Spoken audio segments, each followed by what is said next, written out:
Om Ajnanatimirandhasya Jnananjana-shalakaya Chakshurunmilitam Yena Tasmai Shri Gurave Namaha Shri Chaitanya Manobhishtam Sthapitam Yena Bhutale Swayam Rupa Kada Mahyam Dadati Swapadantikam Vandeham Shri Guru Shri Yuta Padakamalam Shri Gurun Vaishnavamscha Shri Rupam Sagrajatam Sahagana Raghunathan Tam Sajivam Sadvaitam Savadhutam Parijana Sahitam Krishna Chaitanya Devam Shri Radha Krishna Padan Sahagana Lalita Shri Vishakhan Pitamscha Nama Om Vishnu Padaya Krishna Presthaya Bhutale Shri Mate Bhakti Vedanta Swamin Niti Namine Namaste Saraswate Deve Gauravani Pracharine Nirvishesha Shunyavadi Paschatya Deshatarine नमो महावदान्याय कृष्ण प्रेम प्रदायते कृष्णाय कृष्ण चैतन्य नाम्ने गौरत्विषे नमः हे कृष्ण करुणा सिंधो दीनबंधो जगत्पते गोपेश गोपिका कांत राधा कांत नमोस्तुते तप्त कांचन गौरांगी राधे वृंदावनेश्वरी वृषभानुसुते देवी प्रणमामि हरिप्रिये वाञ्छाकल्पतरुभ्यश्च कृपा सिन्धुभ्य एव च पतितानां पावनेभ्यो वैष्णवेभ्यो नमो नमः जय श्री कृष्ण चैतन्य प्रभु नित्यानंद श्री अद्वैत गदाधर श्रीवासादि गौर भक्त वृंद हरे कृष्णा कृष्णा कृष्णा हरे हरे हरे राम राम राम हरे हरे मूकं करोति वाचालं पंगुं लंघयते गिरिं यत्कृपातमहं वन्दे श्रीगुरुं दीनतारिणम् हरे Krishna we will also offer our prayers to the six Goswamis, Sri Chaitanya Mahaprabhu's direct disciples, Sri Rupa Goswami specifically because he has given us this wonderful literature, Bhakti Rasamrita Sindhu, which Srila Prabhupada has offered in the form of Nectar of Devotion book. Nana Shastra Vicharanaika Nipunau Sadharma Samsthapakau लोकानां हितकारिणौ त्रिभुवने मान्यौ शरण्याकरौ राधा कृष्ण पदारविन्द भजना नन्देन मत्कालिकौ वन्दे रूप सनातनौ रघुयुगौ श्रीजीव गोपालकौ. So we had started this book from in the last three classes we have begun this. We saw the preface in which Srila Prabhupada especially mentions the purpose for which he is giving this book, Nectar of Devotion, translating to English. There are around 6 purposes we had seen. Along with this, we also understood the basic terms like rasa, bhakti, mundane rasa, like that. After that, we also began introduction, the introduction which specifies specifically the subject of the whole book, which is Lord Krishna, Akhila Rasamrita Murti. And it also mentions about the wonderful nature of devotional service compared to the ocean, devotees compared to the shark. And it also, in the beginning, Rupa Goswami offers his obeisances to the Supreme Lord and his spiritual masters.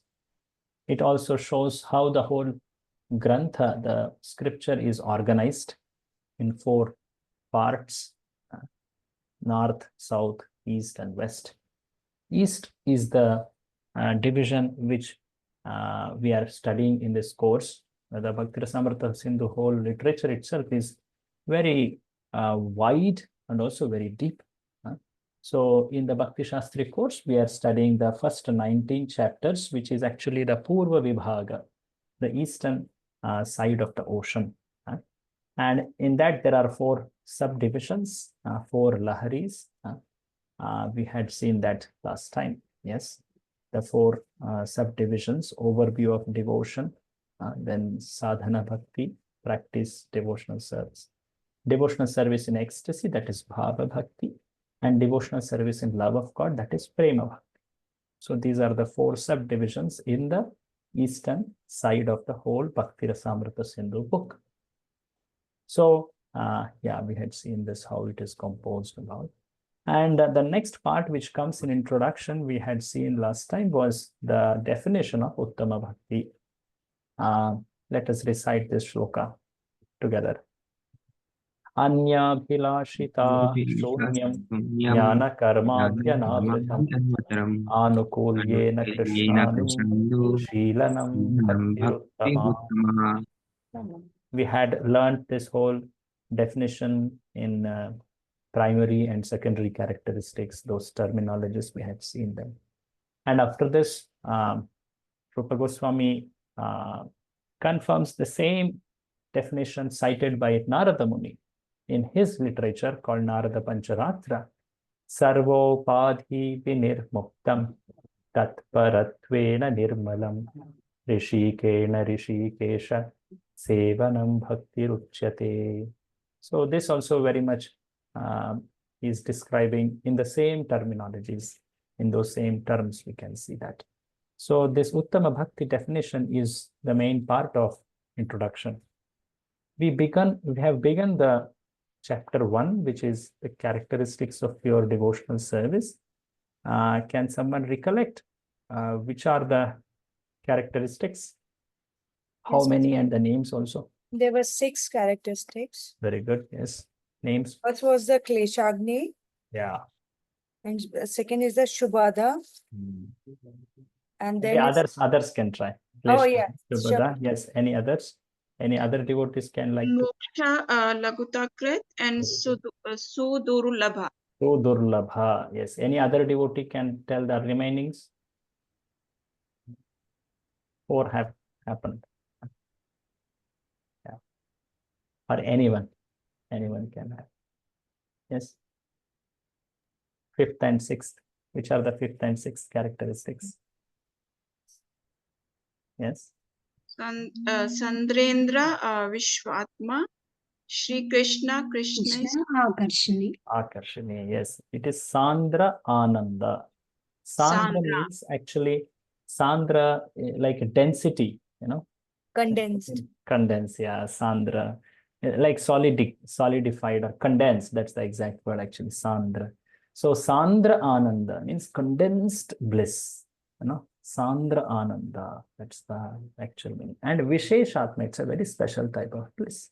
So like this, there are 6 qualities or characteristics of Uttama Bhakti. They manifest right from the beginning of practice. As we had seen, the Uttama Bhakti, pure devotional service, can be rendered even in conditioned stage. Sometimes we have this notion that pure devotional service means only after fully purified, only then that be rendered. No, Rupa Goswami says that it can begin from the sadhana bhakti stage itself. There itself, it is classified as Uttama Bhakti. So the Uttama Bhakti only is in 3 stages, how it evolves like that. So the first stage, sadhana bhakti, that itself, we can see the first 2 categories blossoming. It's like a blossoming of a flower. In the beginning, we see few petals. Later, we see it's more blossomed, few more petals. And like this, after some time, fully blossomed with all details, beauty of that flower can be appreciated. So like that, all 6 can be seen. So we have seen so far Kleshagni. Yes. And the Kleshagni characteristic, we had seen what is Klesha. What are the causes of Klesha or suffering? Someone recollect? What are the causes of suffering? Ignorance, Prabhuji. Ignorance, yes. And because of freedom, sin. Ignorance, what else? What's the next? Should I say? Material desires. Material desires, yes. That's right, in that sequence. Then one more. Then there is desires, then you do the pap activity or the sinful activities. Yes, very right. So these 3, it starts actually, avidya is the foundational cause. And then there is material desire springing from that avidya, which we call as papa bija, right? You may remember this diagram. Maybe I'll put that diagram here. Papa bija, yes. And then one acts on that desire and that becomes papa, sinful action. These three are actually yielding into suffering. And the suffering seen in this purple box has multiple stages of its visibility, how it is perceived or experienced. In the first stage called aprarabdha, can someone explain what is this? Of course, there is a word put here, unmanifest. What does that mean? That means you are about to get your sinful reaction action. How early is it, or how far I am from that experience? That nobody knows, Prabhuji. Oh no, it is. In future, How my future means when? So, when? Prabhuji, there Yeah, are like it's a water tank. Some water is getting filled also. There is water in the tank also, and some is water is coming out also. So whatever is there in the tank is aprarabdha. Whatever is coming out from the tank is prarabdha. Or whatever is getting filled is what I'm doing and becoming aprarabdha. Okay. Yeah, that example is good. That what I am receiving may be something which I have done much earlier. As you know, in the tank example, you fill, and then that one which is filled the earliest is what I receive now. Is it like last in first out kind of thing? So, but yet you have to little understand the timeline. So the aprarabdha is that aprarabdha is unmanifested reaction. Because of our sinful acts, there will be an inclination to do the sinful activities, and that is kutam, right, Prabhuji? Yeah, but there is little more detail here. Okay. But Prabhuji, aprarabdha is a future reaction. Yeah, aprarabdha is future, true. But for the other remaining ones, there is some timeline of their happening.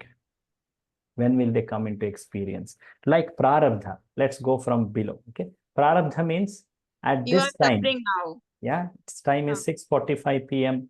2nd of August. What I'm experiencing now. Yes. Aprarabdha. That's prarabdha. prarabdha. Yeah, sorry. Prarabdha. Manifest reaction. Okay.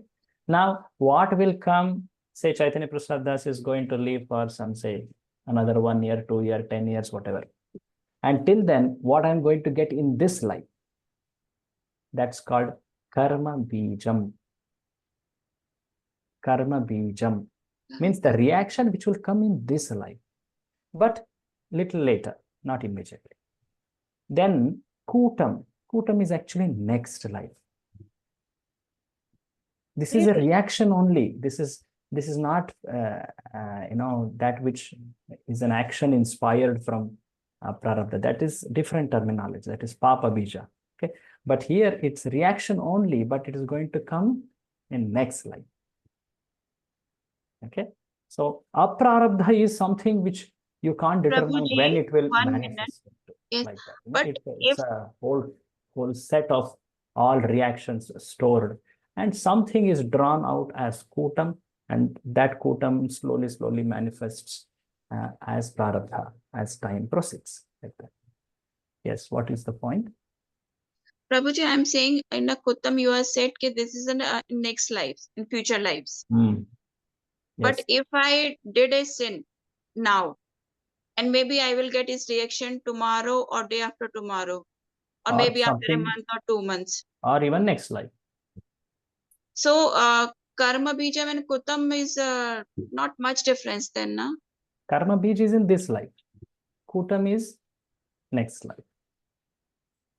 Either we can get in this life or the next life also. Yes. See, it is that one reaction. It is like one reaction of unhappiness or suffering, which I have to experience, that goes through the time phase. When it is, I don't know, it's going to come in future. It is a prarabdha. Then when it comes to the phase, okay, next life, I have to experience it. That's called as kutam.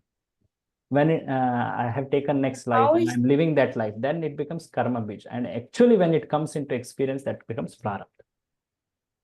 Now, how is it decided that this will go in Kutam and this will go in Karma Bija? That is a very intricate description of how long that result of suffering is, what kind of actions lead into how far reactions will go on that. It's a very intricate subject, which even Lord Krishna says, very difficult to know. Right? In 3rd chapter, Krishna says, Gahana karmano gatihi. That word he says. Karma, akarmanascha bodhavyam. Like that, there is one verse. He talks about 3, karma, karma, vikarma. And then he says, karmana gahano gatihi. These actions of karma are very difficult to understand. But yet it is sufficient to come to this conclusion that whatever one acts, it has long-lasting reactions. Not just immediately, not in this life, it could even be next life, or it could go into a pool of reactions which will come in future. And Prabhuji, what is Sanchit Karma? Is our Prarabdha also? Sanchit Karma actually is a conglomerate karma. Sanchit means... It's not same as our Prarabdha? You can say it aprarabdha. Sanchit Karma. That's a terminology could be different. Here Rupa Goswami has quoted Padma Purana, and he has given these terminologies. And why this terminology is put is because to show how devotional service acts at every level of reaction. That's the purpose. The purpose of bringing this whole chain is to show that how devotional service destroys pararabdha, bija, kuta, aprarabdha. It even destroys papa, bija. It destroys even last, that is avidya. All that phases it will destroy. And I think in last session, you may remember, we saw quite many evidences for it. Rupa Goswami quoted so many analogies also. One last analogy you may remember is this, that snake and fire. Forest fire. Forest fire. Please recollect what is this. The snakes are like the material desires, and when the forest fire kills forest fire is like devotional service. It kills the snake first because it's on a ground level. And they can't move. They can't move. Yes. So the fire has such a great power that the snakes, which are very difficult to be destroyed, can be destroyed by this fire. They don't have any way to escape that fire. Okay? So like that, bhakti can destroy the desires. And you may also remember some examples of cooking, fire, wood, and all we had seen, Uddhava Gita's one explanation. Prabhupada quotes that also in this description. Now we will proceed to the second characteristic of Uttama Bhakti, pure devotional service. What is the second one called? All auspiciousness. Yes, all auspicious. In Sanskrit, technically it is called Shubha Da. Klesha Gni. Klesha means suffering.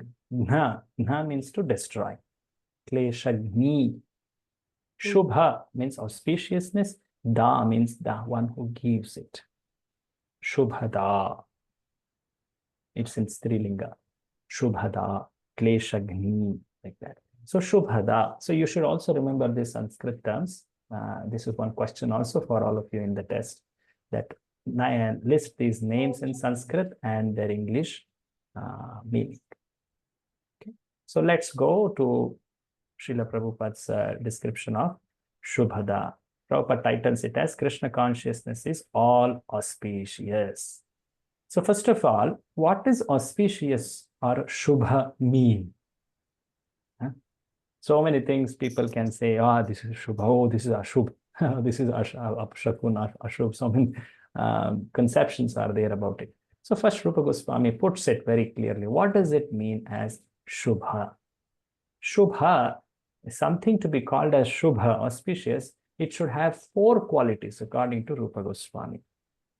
So he says these 4 qualities, he mentions them in the book. I'll just show it and then we will go to Prabhupada's description. Okay, then we can appreciate it better. So here you see Shubha or auspiciousness is of 4 types. The great souls called Manishis, they describe Shubha in this way. What are they? First one is Prinanam, something which is very, very pleasing. When we call something as auspicious, it should be very pleasing. First thing, affection for all jivas should be very pleasing. Prinanam, Shubhani Prinanam. Whom is it that those who are specific to certain background, birth, caste, gender, they only can feel it? No, it's for all. Everyone can feel that pleasing feeling, that affection one can feel. Jagat Prinanam.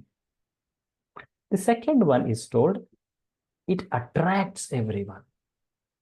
Something auspicious, it actually is very attractive.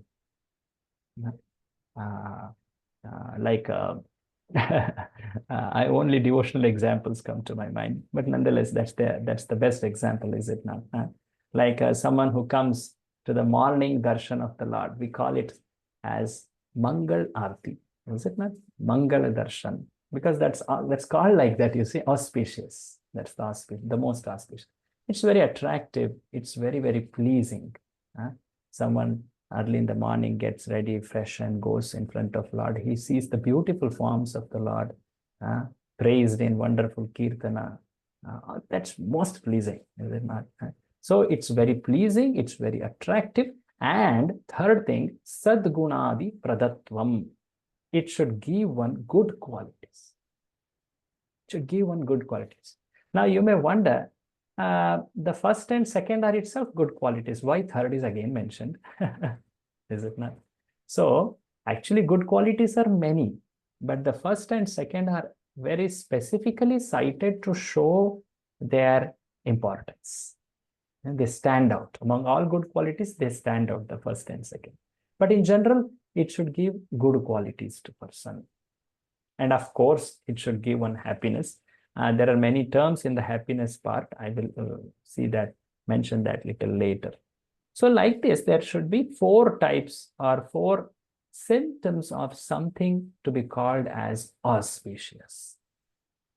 Prabhupada says it in simple words. We will read this whole paragraph. Who is reading? Hare Krishna, Prabhuji. Hare Krishna, please. Yes. Srila Rupa Goswami has given a definition of auspiciousness.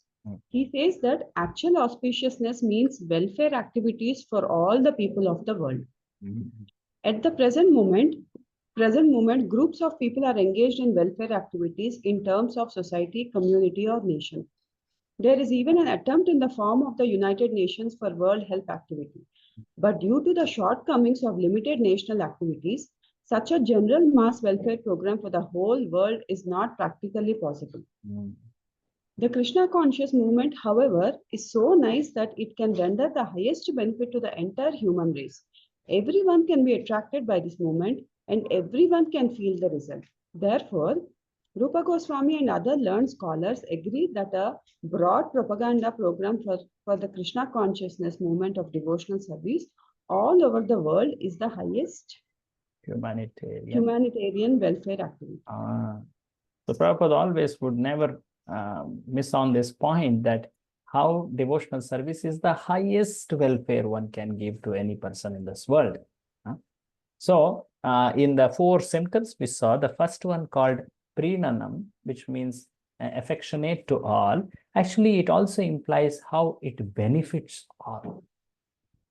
So something which benefits all, Prabhupada is pointing that can render the highest benefit to entire human race. That's how he explains that first symptom.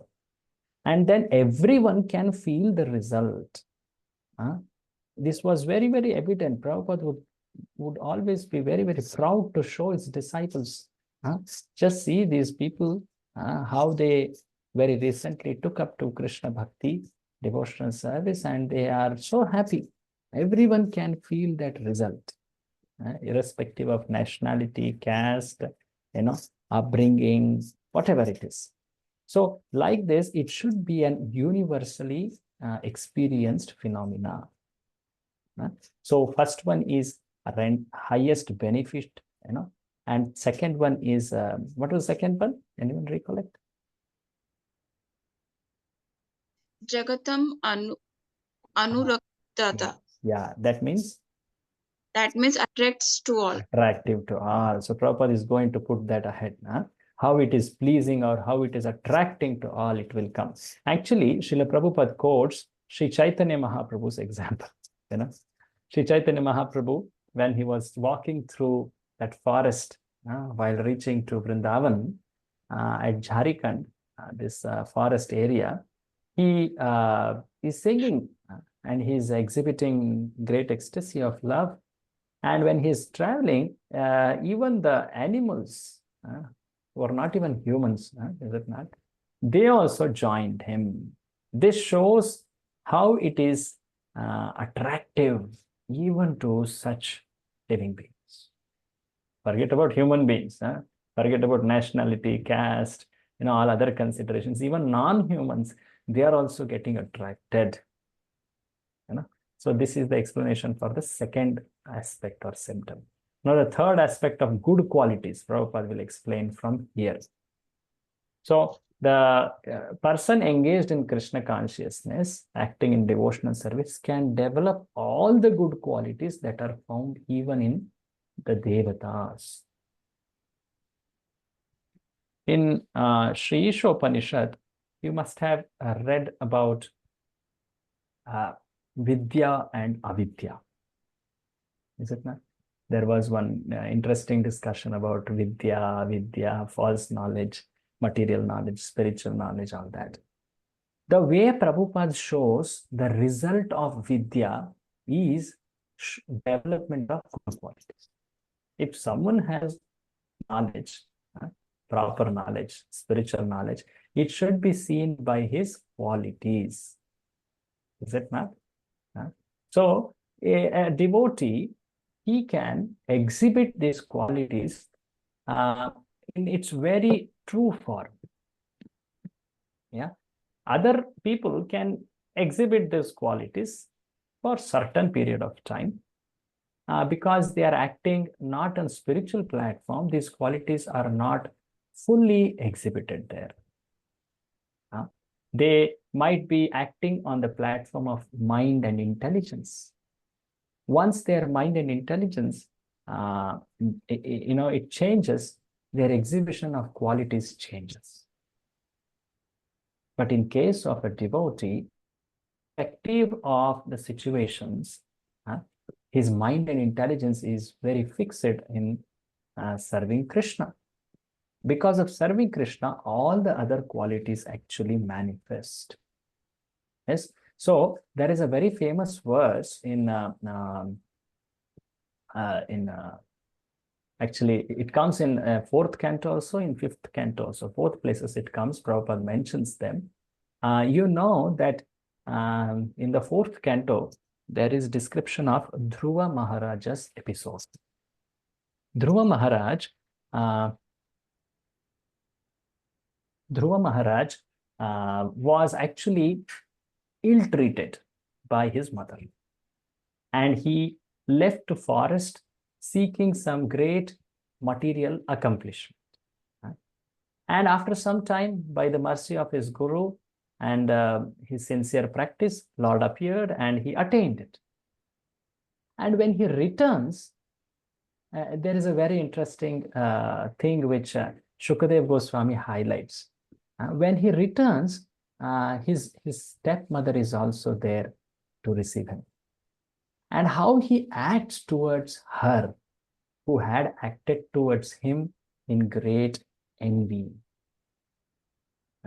So he goes and touches her feet and first offers his respect to stepmother Suruchi.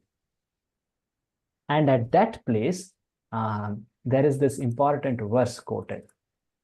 The verse says, Yasya prasanno bhagavan gunair maitri adibhir harihi tasmai namanti bhutani nimnamapa iva swayam.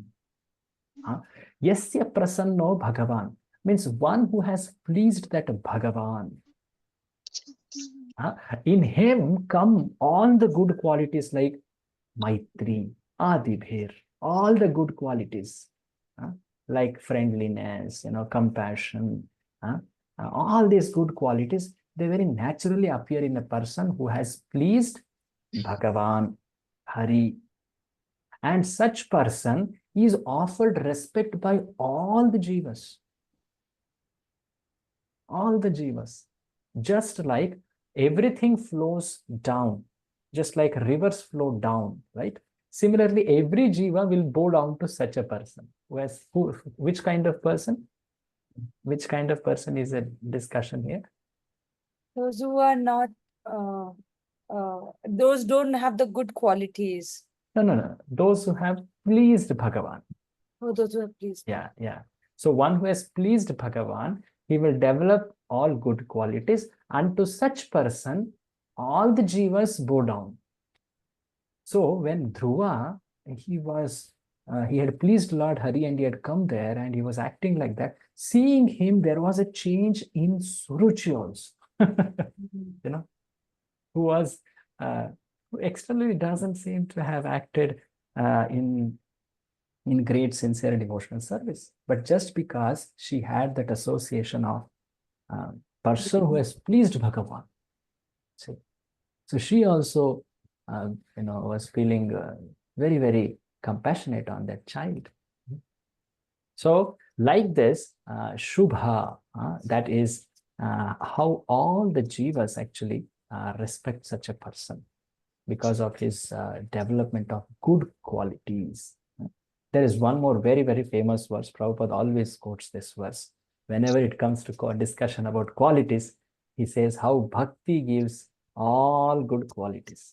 And without bhakti, whatever one exhibits, it is for very little time. And in that sense, how can there be any good qualities where there is no devotional service? So this shloka very emphatically puts it. Can someone read the translation? Shall I read, Prabhuji? I think one Mataji was reading, no? Let her continue. I was reading, Prabhuji. Yeah, please, yeah. Padma Mataji, yes.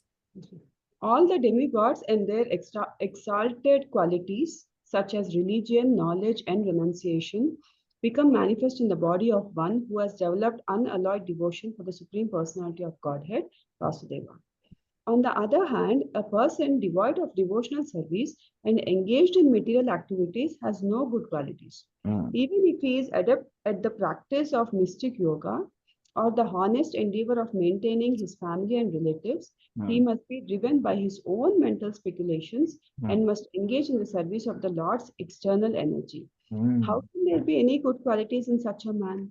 Yes. See, just see the rhetoric, just see the question there, the mood in which that question is put. Shukadeva Goswami, how can such a person who is acting on the platform of mind, being not fixed on the Lord Hari's bhakti, exhibit any good quality? How can there be any good quality at all in such a person? It could only be for some material benefit, or it could only be some feeling of mind that a person, a non-devotee, may exhibit some good quality. Sometimes we see it in the world outside. There are people who are exhibiting some good qualities, but that quality is for it's called as temporary. If there is a change of situation, or if the people are not favorably interacting with such a person, he may change that behavior. We see it. People are so opportunistic. And sometimes the value systems, their ideals itself change over a period of time. Is it not? So in that case, how can there could be consistent exhibition of good qualities? So this is very clearly highlighted. All the good qualities which are told to be in devatas, they can be seen in a bhakta, akinchana bhakta, like that. So, yasyasti bhaktir bhagavatya kinchana sarvair gunais tatra samasate sura. Sura means devata. Harav abhaktasya kuto mahad guna. It's a question. Kutaha mahad guna. How can there be any good quality in a abhakta? Because mano rathena asati dhavato bahi. Because such a person He's riding on mind. Mind will take him any place in this world. It will distract him so badly.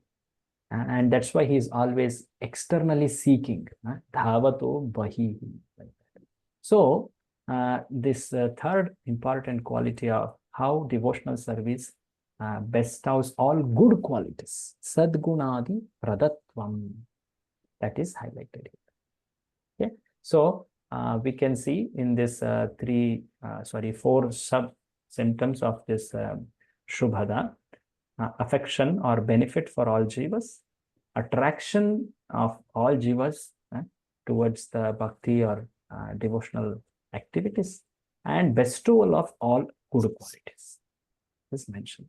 So Prabhupada in his description, he mentions it here. See here, even demigods like to live with him. It can be understood that all qualities of demigods have descended in him. On the other hand, Prabhupada very clearly points out, on the other hand, can you read from here, Padma Mataji? Yeah. On the other hand, a person who is not in Krishna consciousness has no good qualities. He may be highly educated from the academic point of view, but in the actual field of his activities, he can be seen to be baser than the animals. Even though a person is highly educated academically, if he cannot go beyond the sphere of mental activities, then he is sure to perform only material activities and thus remain impure. There are so many people in the modern world who have been highly educated in the materialistic universities, but it seems that they cannot take up the movement of Krishna consciousness and develop the high qualities of the demigod. Wow. So Srila Prabhupada would be very, like, it was so experienced by even everyone actually. There was one very famous magazine title, a newspaper article title, the devotees, they were so happy looking, effulgent devotees, there was like that.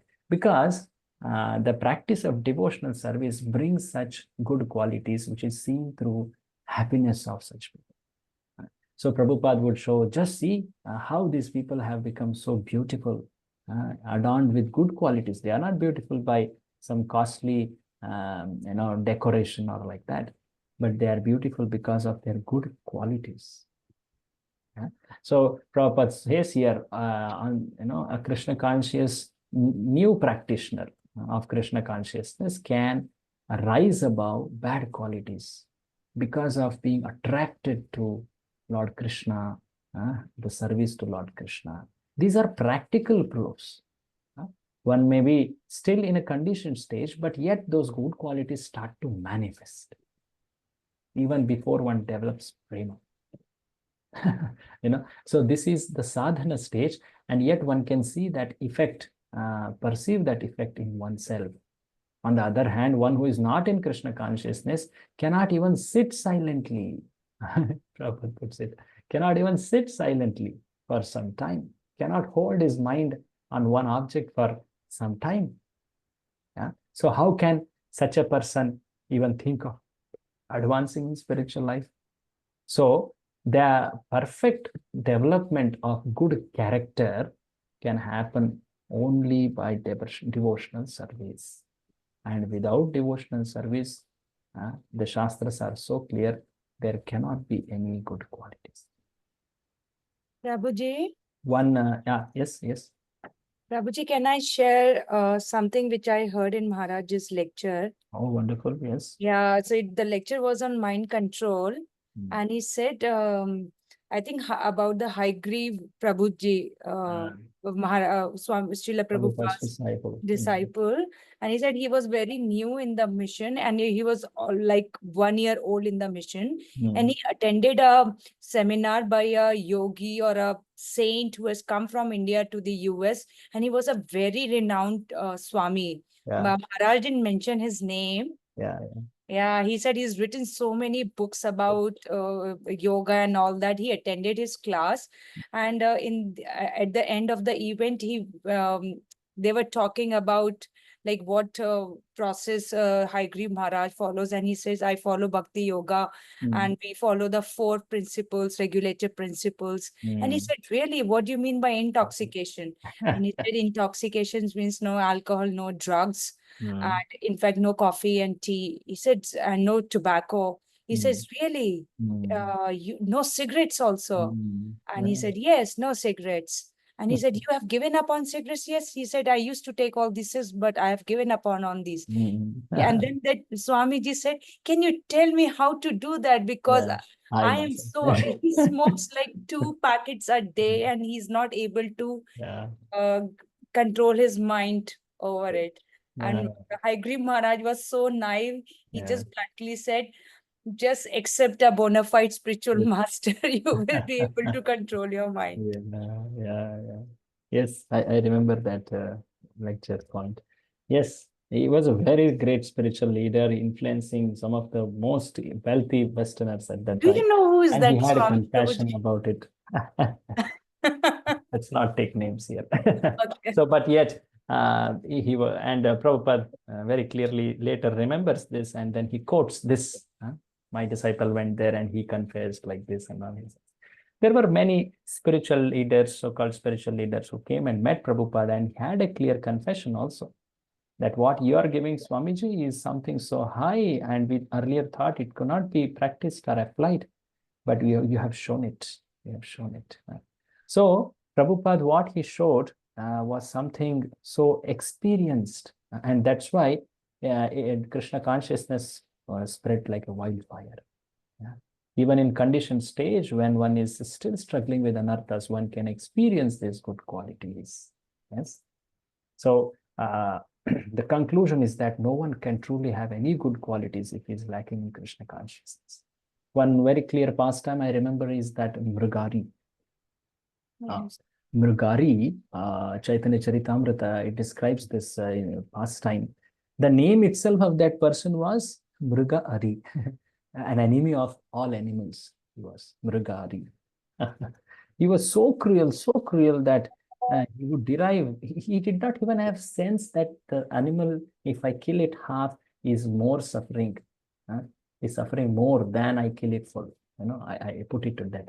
So he was having such a dull sense. There was no sensitivity to life at all. But because of the mercy of Narada Muni, he became so transformed. Such good qualities arose in him. And Parvata Muni, who had gone to see him, he is amazed. He is amazed. Yes. And we can experience a little, even though we are in one sense, we have heard about Srila Prabhupada, and we are very fortunate to have received association of Prabhupada's followers. Though we did not have experience of association of Srila Prabhupada, the method which Srila Prabhupada has given itself is so powerful. We can see in our own lives how it has brought some sense of awareness. I'm putting the lowest sensible term here. Some sense of awareness, some sense of joy of following the right thing, some sense of happiness of serving the right person, and surely some sense of ecstasy. Yes, exactly. So, because of which devotee, he consistently exhibits that highest character, even in the face of greatest temptations and troubles. Even in the face of greatest temptations and troubles. Yes. So this way, these 3 symptoms of auspiciousness are described. What was the 4th one? Any of you recollect? 4th one. Sukha pradatvam. What does that mean, Mataji? Yes. I have wrote it, bestowal of happiness. Sukha prada, it gives sukha.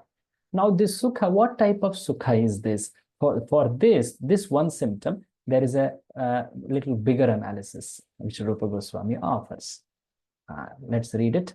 Another devotee can take up reading. Can I read, Prabhu? Yes, Mataji, please. Dandapran. Srila Rupa Goswami has analyzed the different sources of happiness.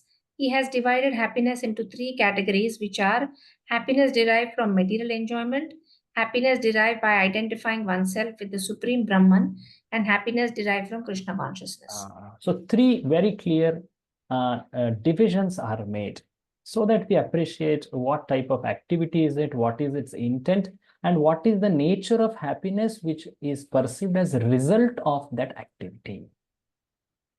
The activity is, first is material effort or material enjoyment pursuit, karma.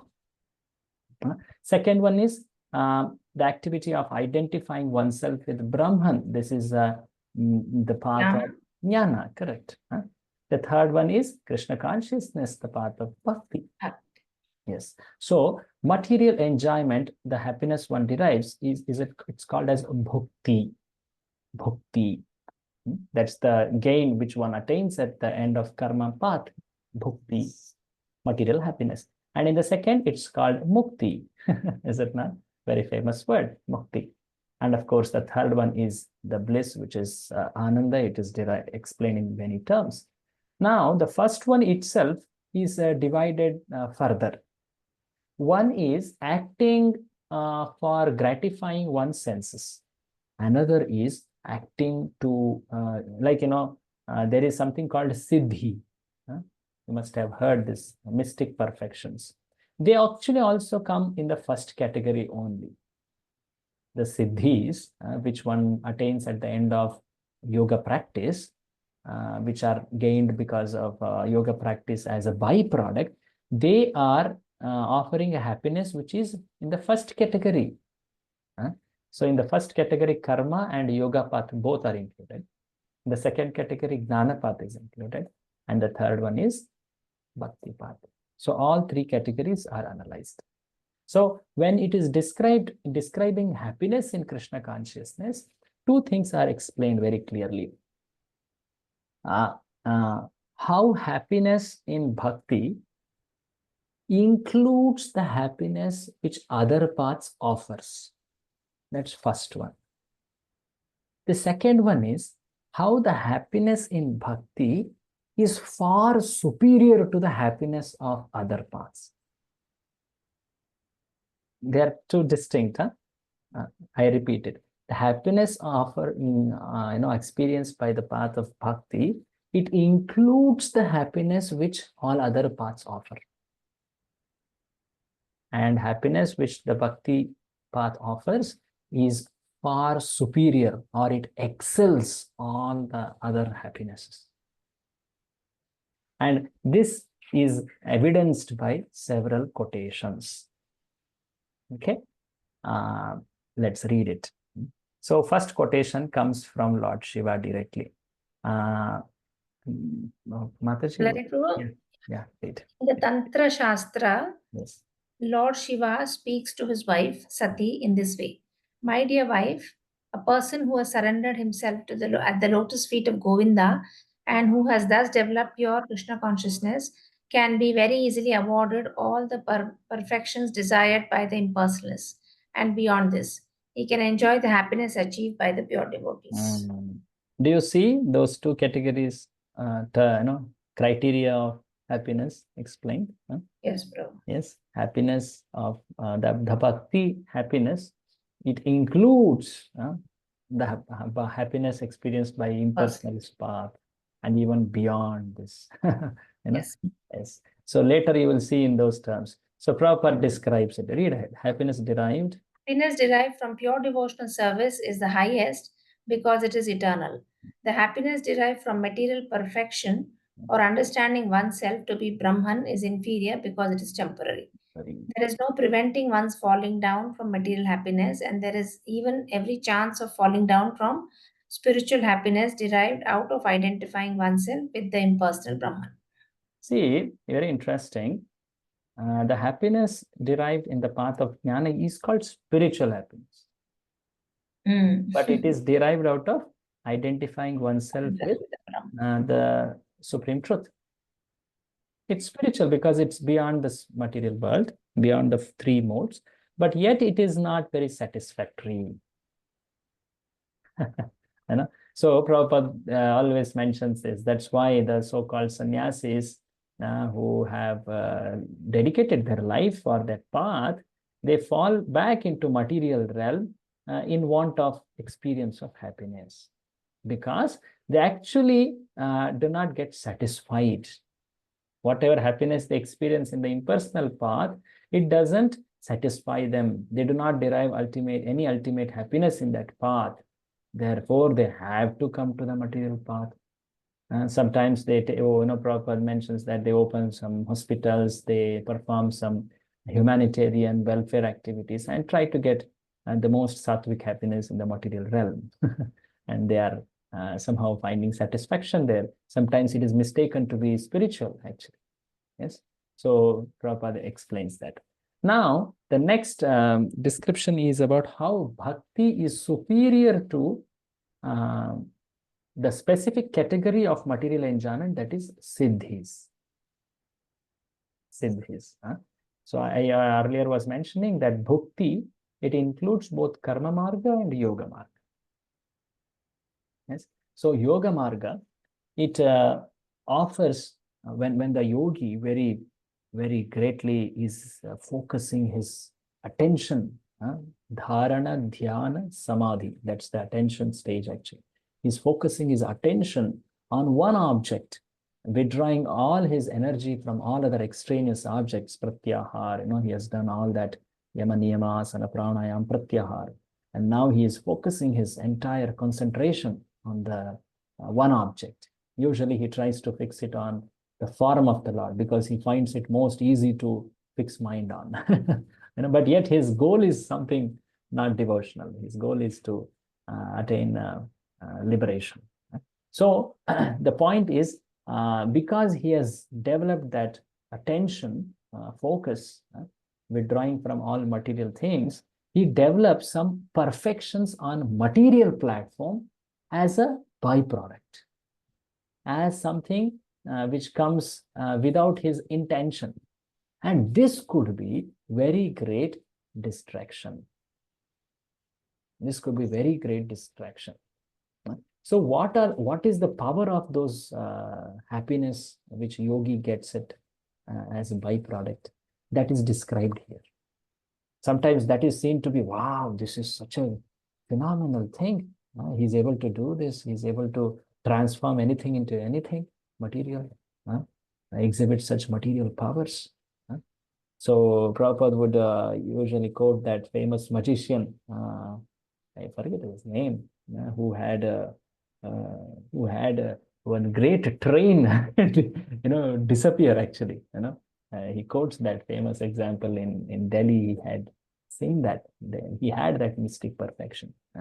So what are those mystic perfections? What are their description is described ahead. Read it.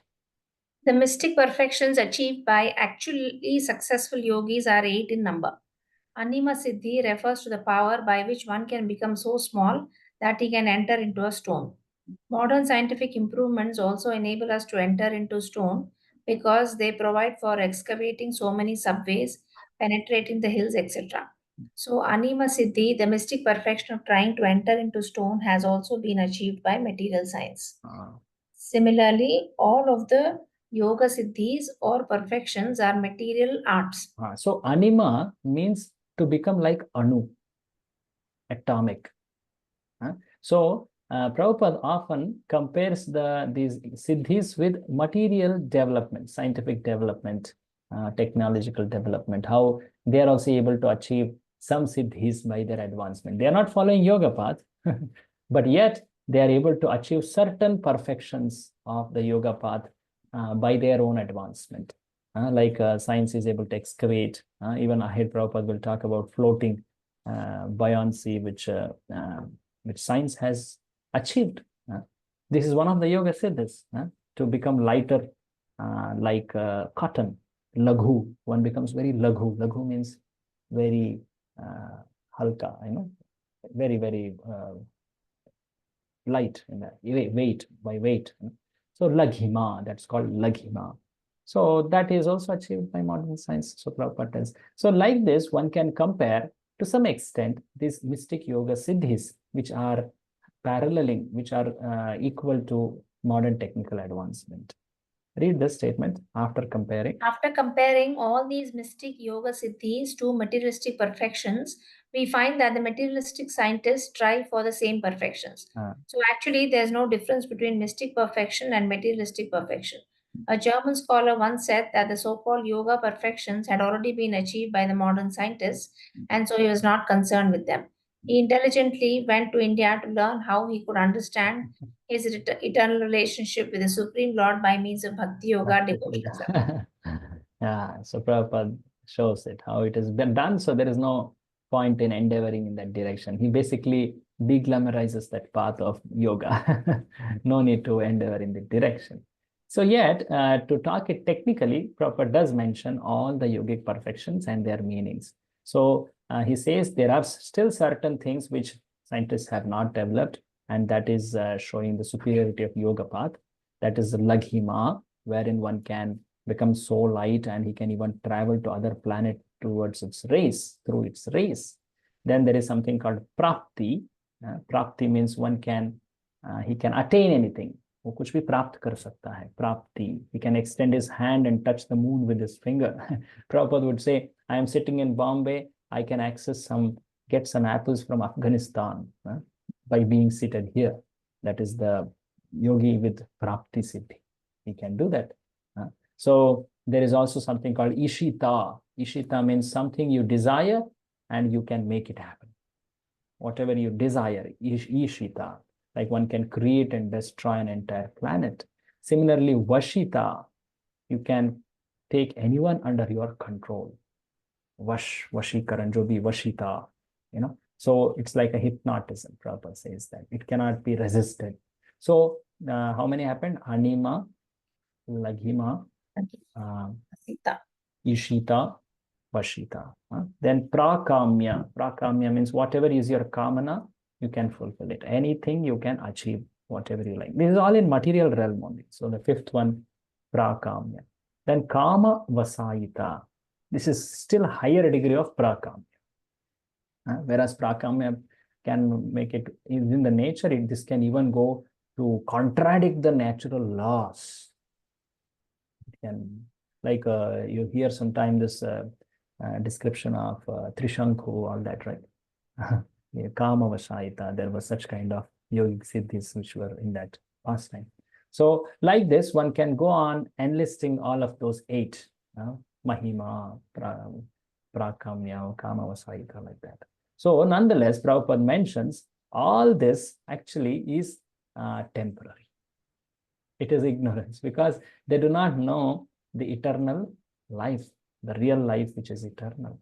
And all this is actually material realm. It's glittering advancement of material comforts. In Srimad Bhagavatam, there is one incident of a very great yogi. In 5th canto it comes. His name is Rishabhadev. Yeah, Rishabhadev. So he, at the end of his life, he took to some very strange spiritual practice. Of course, he was an avatar of the Lord, but he had a very specific purpose. So he was exhibiting Paramahamsa Marga, it's described in Bhagavatam. And at the end of his life, because of his practice, intense practice, he also developed yogic perfections. And when this mention comes, Shukadeva Goswami immediately tells it, but Rishabhadev was so very careful in his yogic practice that he did not wanted those siddhis. He knew that mind can trick him. When one has such great material ability, you can manifest anything in this world. You can change anything in this world at your will. So mind can fall into this kind of allurement and it can take one astray. So a yogi should have great control over his mind and not be distracted by these yogic perfections. That's the lesson given there. You may also remember some very famous shlokas come where it is told a yogi should guard his mind like a tiger in a cage. He should guard his mind. So there is an intense pralobhan temptation through this yogic perfection. So one should guard against them. It could be very, very alluring. So after mentioning all about this yogic Ashtasiddhis, Prabhupada talks how now onwards, what he speaks is with regard to the Brahma Sukha, that is the happiness offered by the path of Jnana.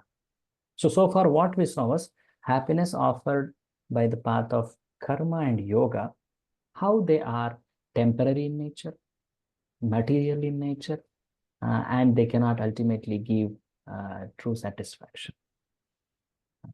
Now it's going to the other side of how happiness offered by Jnana Marga, the attainment of mukti, is so inferior. In one sense, mukti is eternal in nature, is it not? It's beyond this world, but yet it is inferior.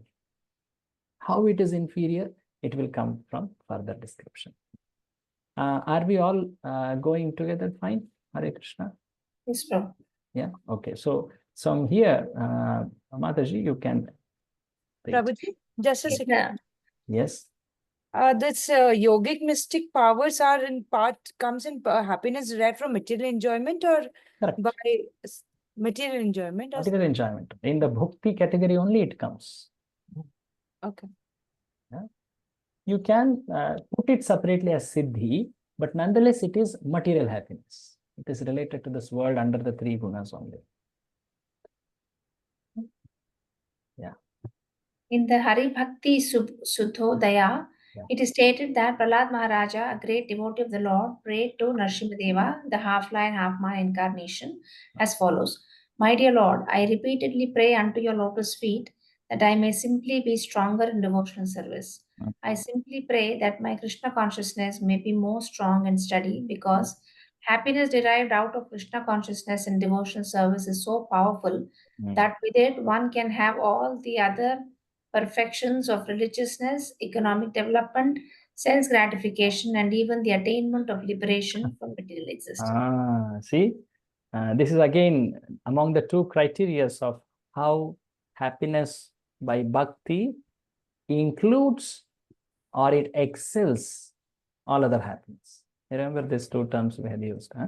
Now here, what is it called? Are you able to connect it? Happiness of bhakti, it includes, one can have all the perfections of religiousness, economic development, sense gratification, and even attainment of liberation. It includes, isn't that quality. The bhakti is like a to lack of a bad lack of an example. Yeah, yes. Kalpavriksha. Kalpavriksha, yes, yeah. It's like a super shop, super, what do you think? Supermarket. You may derive something in other places. But if you go to this place, you get everything in one room. Yeah. And that's what Srila Prabhupada gave, Prabhu. Yeah, yes, true. So one can get the perfection of dharma.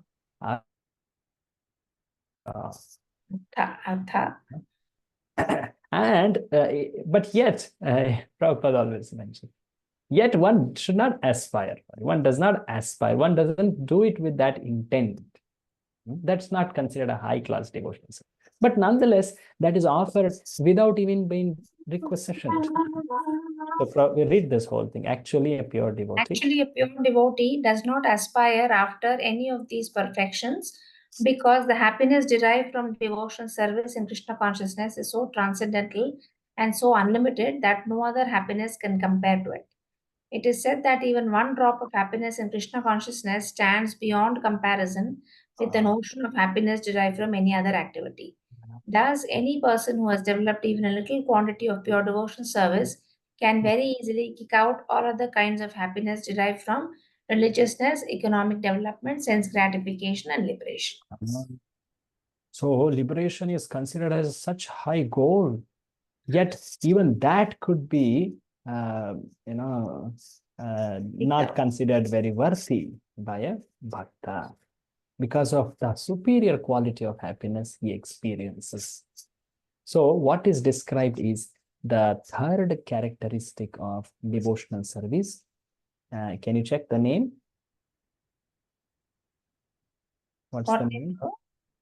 Third characteristic of Uttama Bhakti among the 6. Sandra Ananda Vishesh. Was that the third one? Okay. There was then something Prabhu, related to liberation, no? Okay, Moksha Laghuka. Moksha Laghuta Krit. मोक्ष को वो लघु बना देगा. To make liberation seem insignificant. That's the actual literal meaning of it. Moksha laghuta krit. It can make moksha appear insignificant. Laghu. That's the actual meaning. So Prabhupada quotes a very great devotee's incident here. Kolavecha Sridhar.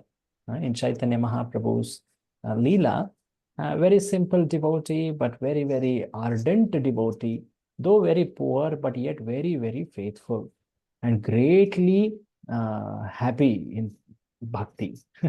Whole night he would be chanting the holy names, and though he was so poor, he would be chanting it holy names so loudly, and people would sometimes think this person is, I think he wants some food, he's hungry, maybe we should give him some food, and they would take some vegetable and throw at him, thinking that he is shouting for some food. But little did they know that this person was actually experiencing great happiness in bhakti.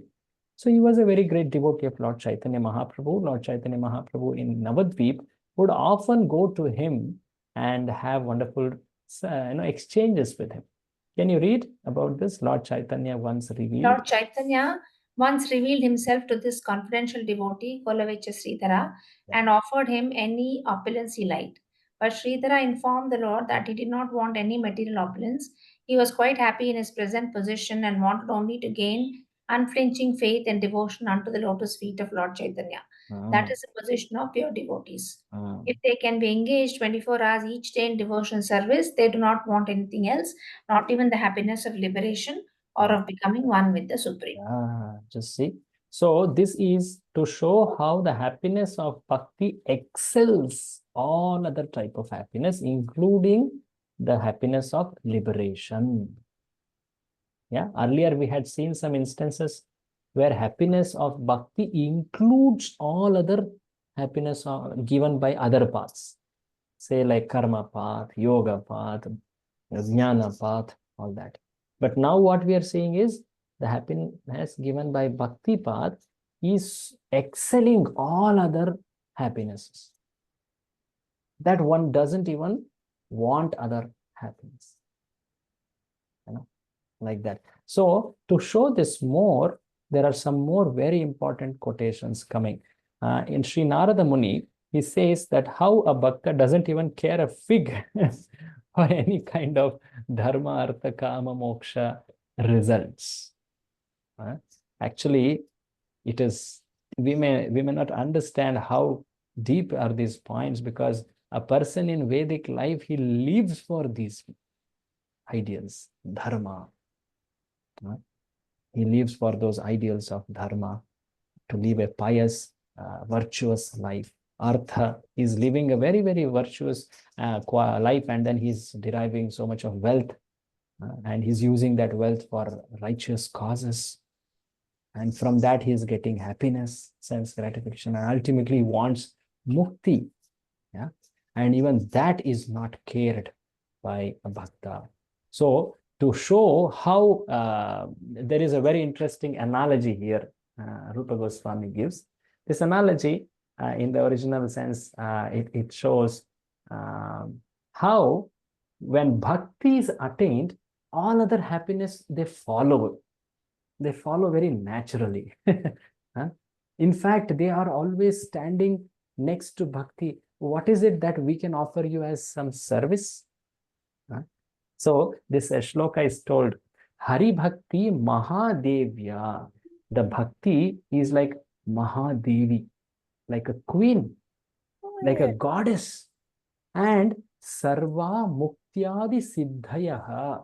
All the other siddhis, muktis, all the bhuktis, all that great happinesses, in the other paths, they stand next to bhakti like Chetikavad Anuvrata, like maids, like attendants. If Bhakti Devi wants something, they're always looking for an opportunity to serve her. What basically it says is, if one attains bhakti, then all the other happinesses are automatically attained. And all other happinesses are serving bhakti. Very interesting analogy. Prabhupada quotes that. Of course, I am just showing the shloka from the Bhakti Rasamrita Sindhu. Prabhupada just mentions it in English here. Can you read this? Any kind of happiness? Any kind of happiness derived from religiousness, economic development, liberation, or sense gratification cannot even dare to enter into the heart of a pure devotee. It is stated that as the personal attendants and maid servants of a queen follow the queen with all respect and obeisances, similarly, the joys of religiousness, economic development, sense gratification, and liberation follow devotional service of the Lord. In other words, a pure devotee does not lack any kind of happiness derived from any source. He does not want anything but service to Krishna. But even if he should have another desire, the Lord fulfills this without the devotees asking. This example is important to note. Can someone please tell it in your own words? What is compared with what, and what is the common principle in both situations? Can someone tell it in your own words? This example of queen, maid servant.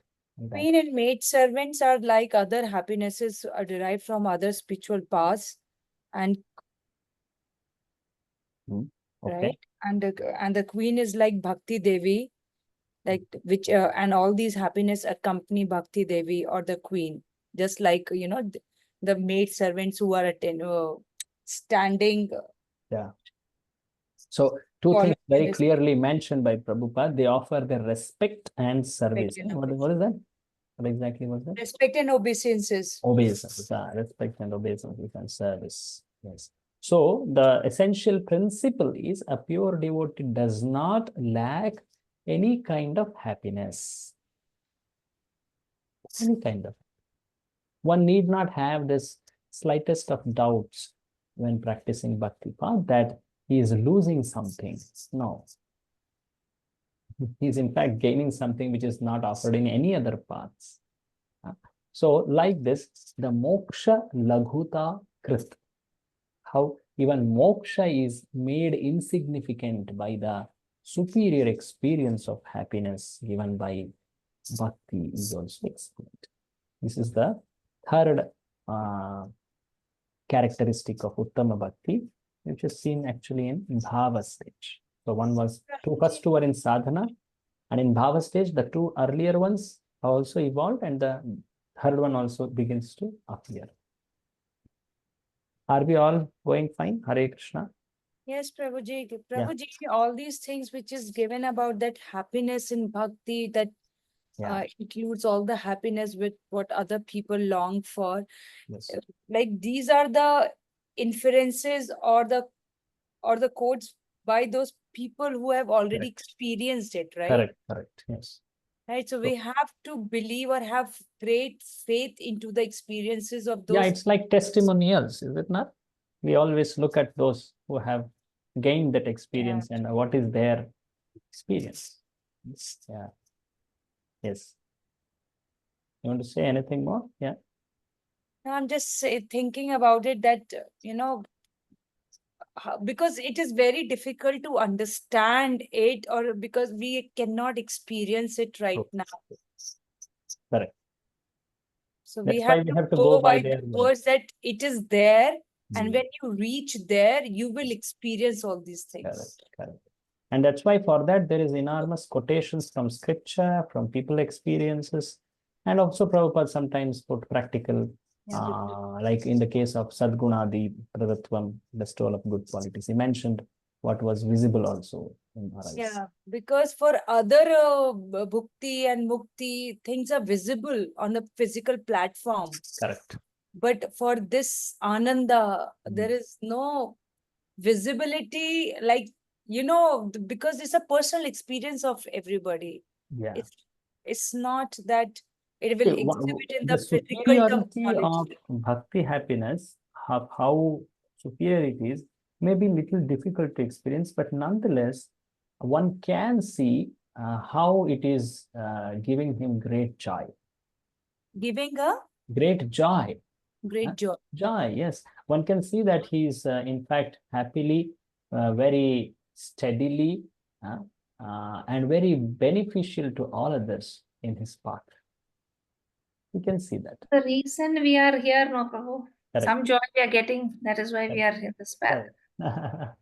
Yes.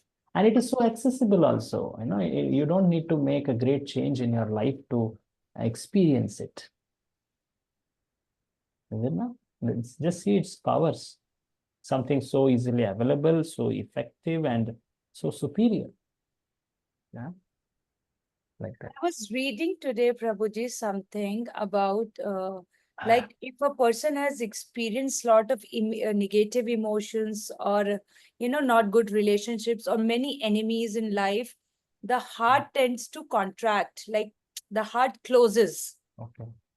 And if the person has experienced a lot of good emotions in life, joyful emotions, the heart expands. So I think if somebody's gone through a very turbulent life and takes the path of bhakti yoga, this suddenly, like gradually, not suddenly, but gradually the heart starts expanding. And that feeling of joy and all those starts manifesting in that person's life. Yeah. One can experience that transition, that transformation. Yeah. Everyone has experienced to some or other degree that joy. Otherwise, as Mataji pointed, we would not be continuing this path in so long and still wanting to advance more, understand more, and commit more and experience it much higher like that. Yeah, Prabhupada would say, you really want to experience high, stay high forever, then it is here.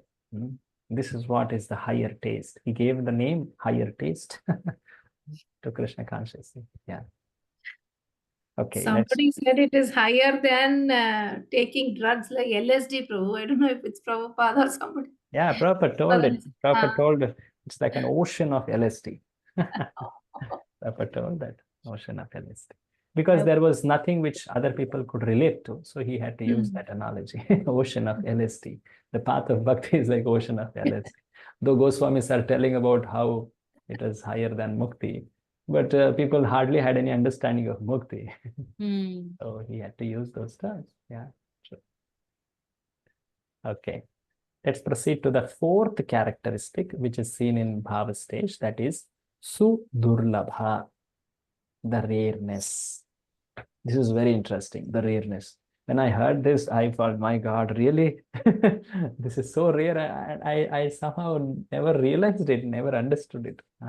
So, bhakti is so very rare. Prabhupada quotes some very striking examples for it. He quotes from Lord Shiva, Tantra Shastra quotations. We will read that, of course, directly. Someone else would like to take read?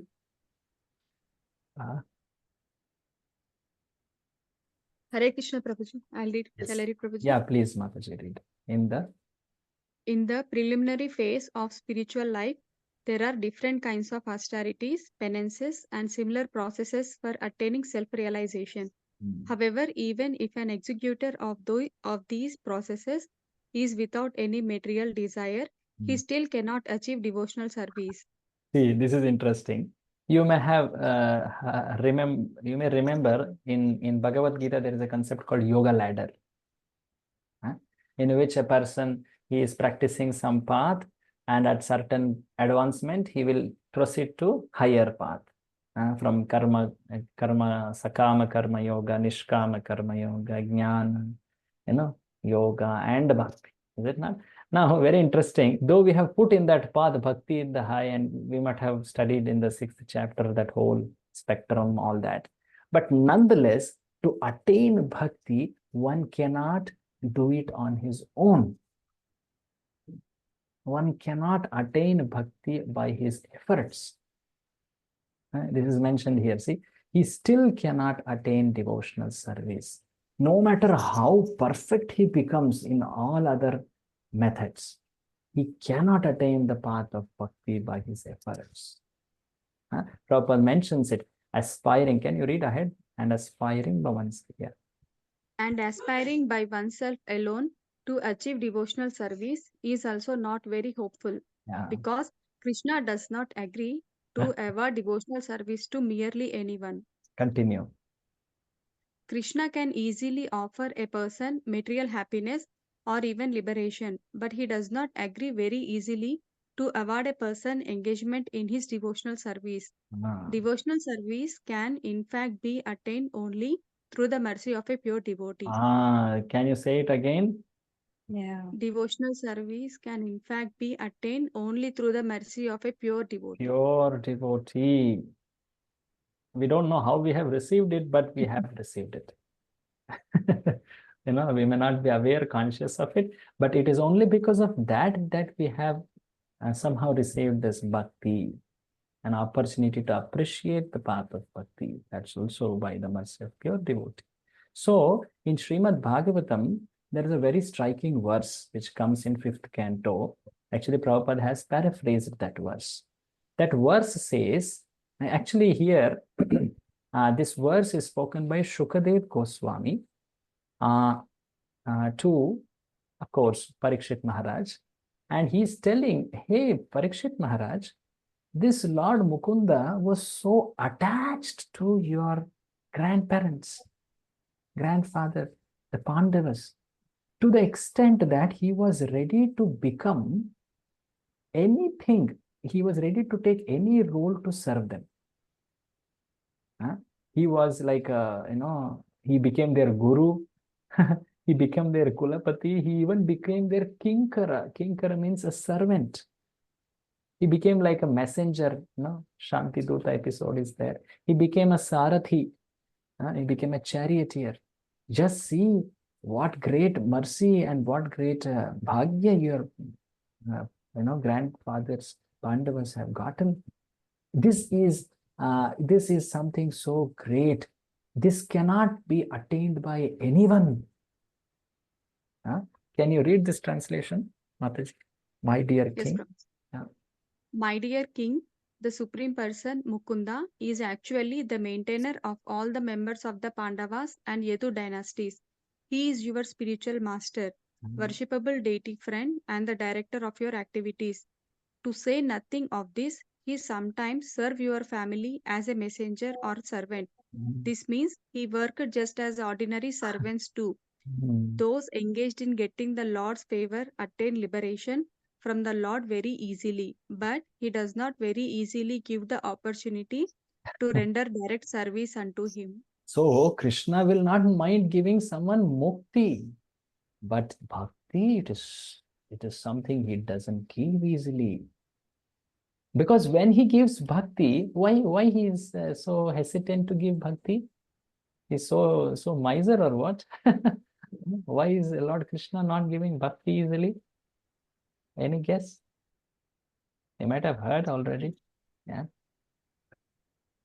Why Krishna doesn't give bhakti? Guess it. What happens with the bhakti path because of which Krishna is afraid to give it to others? If Krishna is very merciful, he should give, no? What do you think? He wants to make sure only the qualified one comes to him. Okay. Okay. Anything more? Yeah. Okay, that's true. Surrender, Prabhuji. Surrender. Yeah. Okay. Actually, when he gives What is the bhakti, question, Prabhu? the question is why Krishna doesn't give bhakti easily compared to liberation. It's told here in this shloka that those engaged in getting Lord's favor can attain mukti very easily, but he does not give the opportunity to render direct service unto him. This is the the quintessence of bhakti, that is prema bhakti actually. He doesn't give prema easily. He can give mukti very easily. Why? Because it is so precious, Prabhu. So precious, true. So it's such an elevated platform that not everybody can qualify for that. Yeah, true. That's most elevated. Actually, it will come, this nature of bhakti will come little ahead, but nonetheless, that bhakti, when Krishna gives that prema bhakti, the opportunity to render service to him, he becomes purchased. Yes. You practically get Krishna on your side fully. So Krishna becomes your, he's ready at your order to do anything. What is there left? Yes. See this way, this incident which is shown in this photo. This is in Vanavasa. Pandavas are all actually feeling, oh Krishna, oh what happened in our life? Draupadi is thinking why it happened. Bhima is reasoning it some way. Yudhishthira is telling, no, if these are tests by God, we should be faithful like that. And suddenly, at an occasion, of course, Dhaumya is also there as a guide for all of them. Suddenly, Krishna comes with Satyabhama there. All of them are in tears. My God.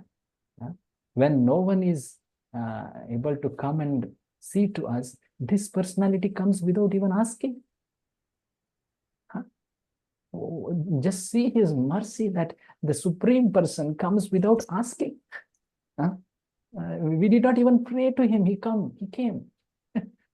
We did not pray that, oh Krishna, please come here and give your darshan. No, he comes because he practically is attached to his such devotees who have attained Paramata. So this is remembered by Shukadeva Goswami. Actually, this one instance is told in Mahabharata very much, and later this is remembered in another shloka ahead by Shukadeva Goswami. We will soon see that shloka also. The same way Krishna, Shukadeva Goswami tells in the episode of Prahlad also. Anyway, so this is showing what the Prabhuji, I'm sorry, I didn't follow, Prabhu. Sorry, Prabhu. So, what is this said, Prabhu? When she comes without asking? No, Krishna came without asking here. He did not. He was not even prayed to be, given darshan. Please give us darshan. Please guide us. He came on his own because he loved them. He loved them so much. He became actually practically purchased. He's ready to do anything. He's thinking about them. Okay. He's purchased by them. He's purchased by them. Like, it's told here, to say nothing of this, he sometimes serves your family as messenger, servant. This means he works just as ordinary servants do. To this extent, the Supreme Person can go when he gives bhakti. That's why bhakti is extremely rare. Yes, like he becomes Arjuna's charioteer also. Yeah. That's the nature of prema. It attracts Krishna to the extent that he becomes captivated. Shri Krishna Akarshini. Krishna, who is all attractive, becomes attracted to bhakti. Like that. So Lord Shiva tells a very interesting comment. Why, Prabhuji? Why? Because bhakti is full of rasa. That is why, and Krishna. That's the love. Yeah, that's the rasa. True. So basically, Prabhuji, if we are doing bhakti with attachment too, we can get the bhava bhakti. Yeah, okay. What is this bhava prema? This is coming in next chapter. Means like prema. We all want to desire. We all want to attain that. That's the desire of a bhakta. Every day morning we say we want to achieve this desired success, Krishna prema. That's the highest attainment. One may attain bhakti as Krishna, Shukadeva was saying, Krishna will give mukti easily. You want mukti? Take it. But bhakti, Krishna will test. Krishna will. So, Prabhuji, if we are doing our services with attachment too, then also we can't get easily that mercy of how? Okay, what that unattainable prema? How it can be gotten? That's the question, no? Yes, how Prabhuji. Can one attain prema? Okay, that's a good question. Very nice question. In fact, how can one attain prema? Yeah, that is the whole topic of Bhakti Rasamrita. How can one develop that prema? So it's a long answer. It will come in the whole description. So, like Prabhuji, according to what we are doing with prema. Yeah, we surely have some attraction. We have an appreciation. and we really love to develop it more and more. Yeah, that's true. But the symptom of prema bhakti is far higher. That is described. It is going to come. Let's look at that point. Now, what we are discussing is rarity. Yeah? Someone had a point? Hare Krishna, Dandavat Pranam Prabhu. Dandavat Pranam Prabhu, yes. प्रभु यहाँ recently अभी एक प्रभु जी को हमने सुना तो कि आपको कृष्ण के साथ रिलेशन एक फैमिली मेंबर जैसा बनाने से ही आपको वो क्लोजनेस पड़ेगा और आप जरा भक्ति में एडवांस हो सकते हो. Yes. So one should treat, one should treat him so in such an intimate relation, है ना? उसको ऑब्जेक्ट जैसा पूजा पाठ कर रहे हैं, इसीलिए हम हमारे बीच का जो दूरियां ही रह गया. Thank you, Prabhu. Correct. So we should always endeavor to develop relation with Krishna, not just treat him as someone who gives us something when we ask for. So developing relationship with Krishna in the means of those rasas is the subject of Bhakti Rasamrita Sindhu, how to develop that rasas. And that's possible for all jivas. One can attain that relationship. It is there inherent actually. Yeah. Thank you, Prabhu. Nice point actually. One should actually practice bhakti, serving Krishna in that relationship as if he's one of our very intimate family member. Thank you. Good point. Good point. Can someone continue? The one who was reading, Navanita Mataji, yeah, please read ahead. Yes, sir. Lord Shiva says to Sati, my dear Sati, if one is a very fine philosopher, analyzing the different processes of knowledge, he can achieve liberation from the material entanglement. By performance of the ritualistic sacrifices recommended in the Vedas, one can be elevated to the platform of pious activities and thereby enjoy the material comforts of life to the fullest extent. By all such endeavors can hardly offer anyone devotional service to the Lord, not even if one tries for it, by such processes for many, many thousands of births. Sometimes we say this, Mahesh पता नहीं पिछले जन्मों में कितना पुण्य किए होंगे हम कि हमने ये भक्ति पा लिया. We say like that, is it not? We might have what great fortune of past lives that one has attained, guru's shelter or shelter of devotees, like that. Actually, it is technically by tattva that cannot be. No amount of piety, punya, can give one bhakti. No amount of punya. So what can give bhakti to one is the subject which is soon going to come. But the point is very clear here. All such endeavors cannot offer anyone devotional service to the Lord. One cannot attain it, even if one practices for long, long time. It is not that how long one can practice, no. It is just that even Krishna doesn't want to give at all. No matter how much you practice, Krishna will not give without a very specific consideration. So even Prahlad Maharaj also says this. One cannot attain bhakti by one's personal efforts or even by instructions of which are based on Vedic scriptures, higher authorities. One can only be blessed by pure devotee, then he can attain it. So in this is the important thing I was looking for. Yeah, in the 7th canto, there is a very interesting verse. This actually comes a little after Prahlad Maharaj's description. What it is saying is, after hearing Prahlad Maharaj's description, Yudhishthir Maharaj is so very elated in happiness. So he says, oh my God, Prahlad Maharaj was so fortunate that he received the bhakti. He became such a great Vaishnava, So this cannot be, there cannot be any higher description of bhakti or experience of bhakti than them. That time, Shukadev Goswami, he quotes a very interesting verse, which actually just now we saw, that how bhakti, which all of you, Pandavas, which you have all experienced it, because Krishna became such a affectionate person to you. He became your messenger. He became your order carrier. He became charioteer. You received all these favors from him. How fortunate you are. Huh? So the point is, Lord can easily offer liberation, but not bhakti. Bhakti. So how can a soul, conditioned soul, can ever get bhakti? Is there any chance of conditioned soul getting bhakti then?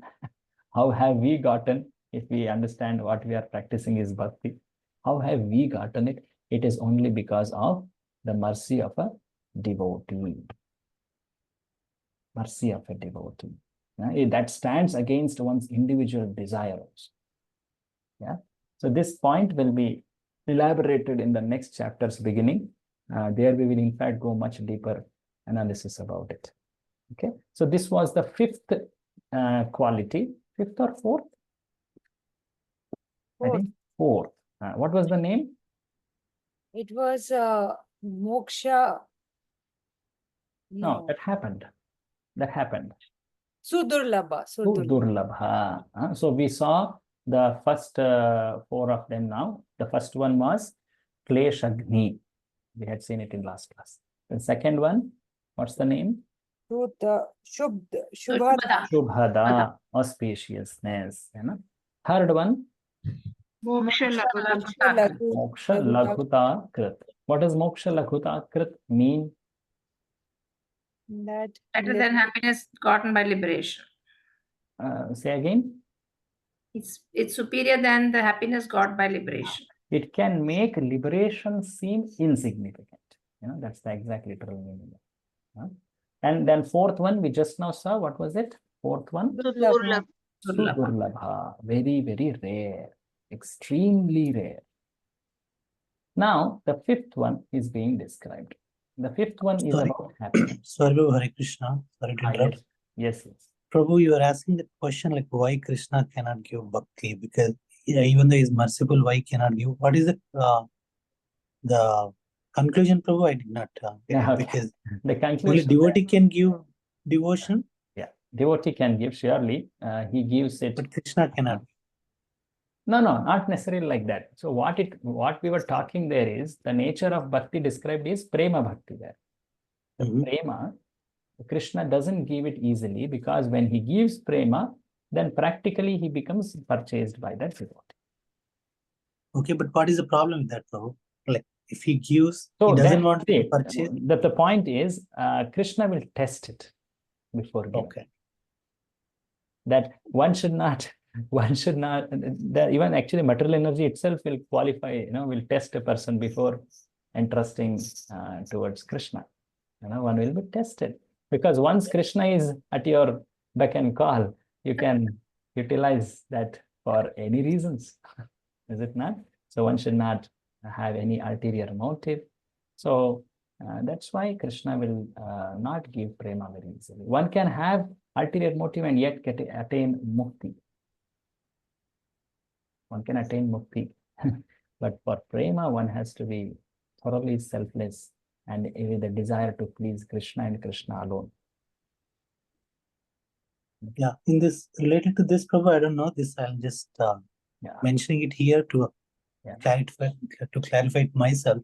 Yes. Somewhere it was mentioned saying that if Krishna gives bhakti, then will he become a partial? Because he's giving bhakti to somebody and he's not giving to others.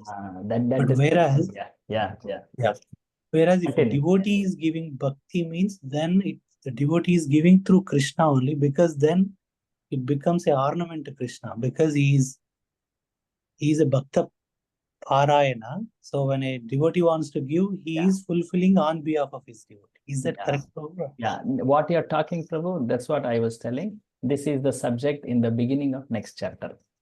How one receives bhakti at first place.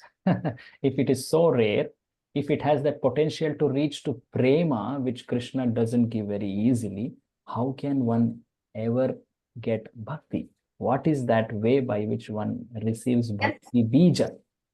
That's very seed, and which later can become prema. So this is a description. I will not take that discussion now. Okay. Thank you. Just for Thank you, bro. consideration Yeah. of the sequence of discussion. We will do Thank that. you. It's going to come. If not today, then in the next session, this is going to come. Sure. Thank you. Thank you for that inputs. So we are seeing the fifth one, fifth quality, fifth characteristic. Sandra Ananda Visheshatma. Let me put that slide if people are finding it difficult to find. Yeah. Okay. See this. So we saw Kleshagni, the first quality of Uttama Bhakti, which is first experienced in the sadhana stage. Then Shubhada, the development of good qualities. Then these two are there. They become an asset of them. Bhakta. Then he develops further qualities. Moksha Laghutakrit. He doesn't desire even moksha or mukti. Then he can attain the very rare attainment of prema. That is the fourth quality of Uttama Bhakti. Uttama Bhakti can only give prema. Now what we are seeing is fifth one, which is Sandrananda Vishesha Atma. The condensed form of special type of happiness. So there is happiness right from the beginning when one starts rendering devotional service. And that becomes further thickened in the further stages. And when it reaches prema, it becomes condensed. That's why the word is Sandra Ananda. Sandra means condensed. The word used is Sandra. So let's see that. So Prabhupada again mentions some classification of happiness. Navneeta Mataji, can you continue? Yes, Prabhuji.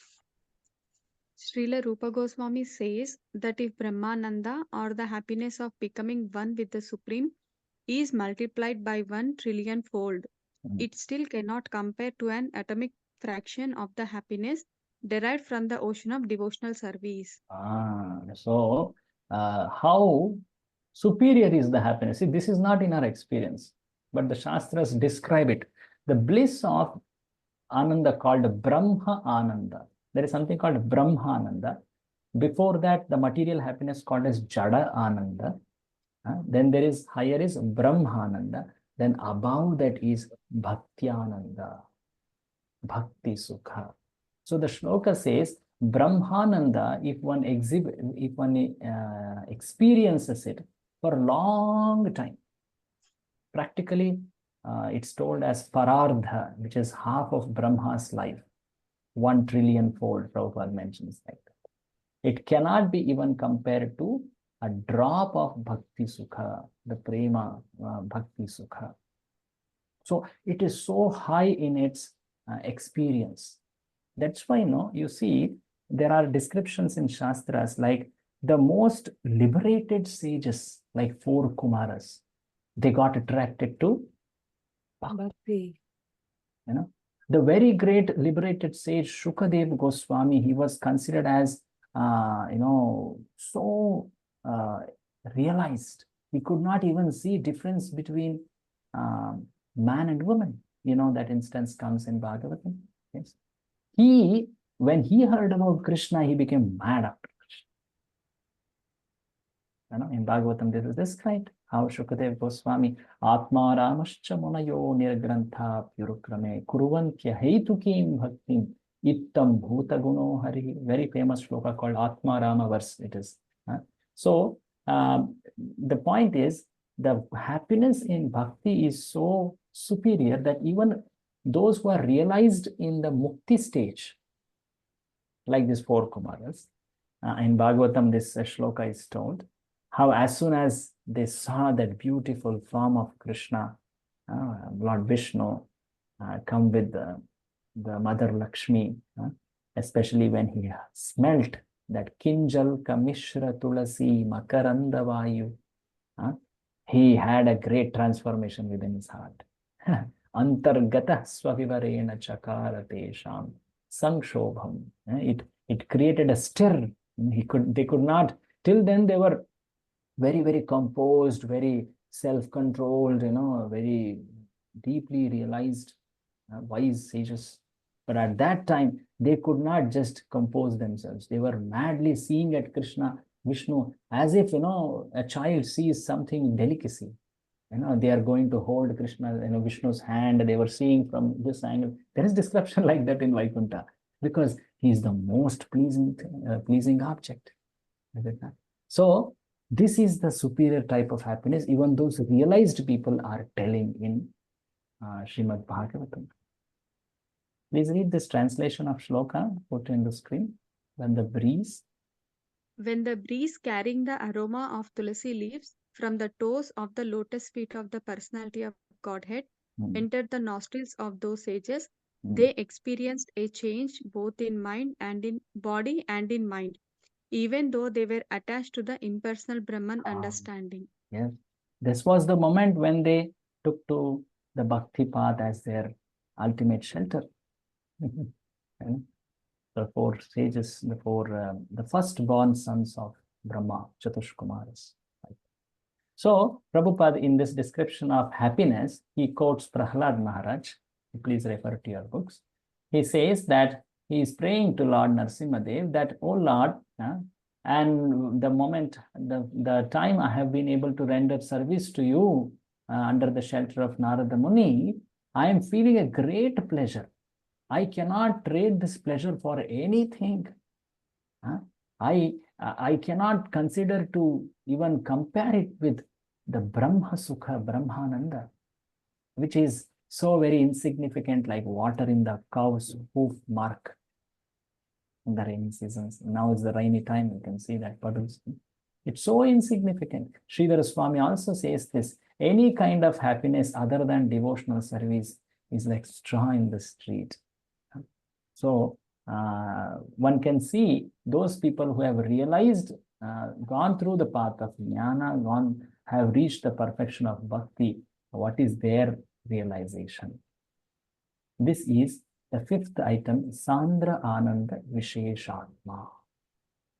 What does it mean in English? Condensed special kind of happiness. Special type of happiness, condensed form of happiness. Sandrananda Visheshatma. Now, what's the sixth one? Please see the Sanskrit word for it. It is the Krishna Akarshini. Shri Krishna Akarshini. So Prabhupada explains that under this heading, attracting Krishna. Prabhuji, so, yeah. Said that material happiness is Jada Anand and then Brahma Anand. And what is the Bhakti bliss called? Bhakti Ananda. In that shloka itself, it was Bhakti Sukha, Bhakti Ananda. Sevananda also it is called sometimes. Prabhuji, I have a question, Prabhuji. Like if the ultimate aim is to get prema bhakti, so will it be wrong to have that kind of intention that I should achieve to that point because that is the ultimate thing and I will be so blissful, it is the best thing in the world, or beyond there is nothing wrong in looking for that, because that is the most worthy goal of life. But my question is that if my intention is to experience that because that happiness is so good. Okay, but the way to experience is to first offer that fully for Krishna. Yeah, we cannot deny that we want. That point should be that that will give happiness to Krishna. See, we want to experience some happiness. We should know how to experience that happiness. Everyone wants to experience happiness. No one can say that I don't want happiness. Everyone wants, that's the drive, So everyone is driven by the desire to become happy. But how to attain this highest happiness? There is a particular method for it. So that is explained in the pure devotional service. You should offer the pleasure to Krishna. Then Krishna will fill our lives with the happiness of service. The very intent of service to Krishna itself is so pleasing. And then, of course, Krishna multiplies it with his mercy. Okay. True. There is nothing wrong, but yet we should know how to offer that service, how to attain that happiness. Yeah. Okay. Let us read this. This is the last characteristic. I had planned to complete it. Let's see how much we can do. We may go 5 minutes more just to complete this part. Continue reading, Mataji. Yes, Prabhuji. Is that okay? Yeah. Srila Rupa Goswami has stated that devotional service attracts even Krishna. Krishna attracts everyone, but devotional service attracts Krishna. The symbol of devotional service in the highest degree is Radharani. Krishna is called Madana Mohana. Means that he is so attractive that he can defeat the attraction of thousands of cupids. But Radharani is still more attractive, for she can even attract Krishna. Therefore, devotees call her Madana Mohana Mohini, the attractor of Cupid. Cupid. One who is Madan Mohan, he also is captivated by her beauty, Madan Mohan Mohini. And when one practices bhakti, devotional service, he is acting under the influence or control of Srimati Radharani. So bhakti is actually the potency of Srimati Radharani. It is described in Bhagavad Gita, the word used is Daivi Prakriti Mahatmanastu Mam Partha Daivim Prakriti Mashrita. Krishna loved these Mahatmas. He tells about them so much. How they have dedicated for me. I love them so much. They are Ananya Bhaktas of me. They are always sheltered in Daivi Prakriti. This Daivi Prakriti is nothing but internal energy, which is Srimati Radharani. So like this, even Uddhava is also told by Krishna in Bhagavad Gita that okay, there are people who follow other paths like yoga, karma, jnana, all that, and they are able to attain their results. And they are all good. But there is one thing which attracts me and nothing compared to it. That is the loving service rendered by my devotees, the Prema Bhakti. So this is something which even attracts Krishna. Krishna's own words are there here from Bhagavatam, Uddhava Gita, these words are there. So this is what I was mentioning. When Yudhishthira was described about Prahlad by Narada Muni, Yudhishthira became so happy to hear, wow, Prahlad is so great. He attained such mercy of the Lord. He was appreciating his activities. That time, Prahlad Maharaj, because he was hearing about Prahlad, that time, Narada Muni told, oh, you are such a great Vaishnava, Yudhishthira Maharaj. You are able to see the mercy on others by the Lord. But let me make you remember this, how much mercy you received. You received the highest mercy, even higher than even Prahlad. So that Lord, who was the supreme controller, he was practically living in your house as if like your friend. He was always your companion. He was just living, like, this shloka is there. Yoyam nriloke bata bhuri bhaga. He was living like any other person. He was acting very confidentially. Gudham parama brahma manushyalingam. Can you read this translation below? Narada Muni continued. Yeah. Narada Muni continued, my dear Maharaja Yudhishthira, all of you, the Pandavas, are extremely fortunate, for the Supreme Personality of Godhead, Krishna, lives in your place just like a human being. Great saintly persons know this very well, and therefore they constantly visit this house. So in your house is a great pilgrimage, for place of pilgrimage. There are great sages like Narada, Devala, Agastya, Vishwamitra. So many of them are coming to your place. Why? Because your place is the place of Lord Krishna. He's living practically in Hastinapur only, with you only. And he had such congenial relationship, casual relationship like that. He used to visit your house regularly. So such is your fortune. Because why is that so? Because Krishna became attracted to Pandavas. There was earlier one shloka, similar shloka also, right? Krishna became attracted to the bhakti of Pandavas. They were so surrendered, they were so faithful to him in all testing times. So Krishna, though he had the ability to remove all the difficulties, he had those difficulties in Pandavas just to experience that higher prema with them. It's a very special relationship, actually. So Prabhupada describes that in his, so that was the position of Pandavas. So that they were, Krishna remained with them like this. Can you read this whole thing? I have highlighted. That was the position of Pandavas. That was the position of the Pandavas. Although Krishna is the supreme personality of Godhead, the greatest among all greats, he remained with those royal brothers, being attracted by their devotion, by their friendship, and by their love. That is the proof of how great this process of devotional service is.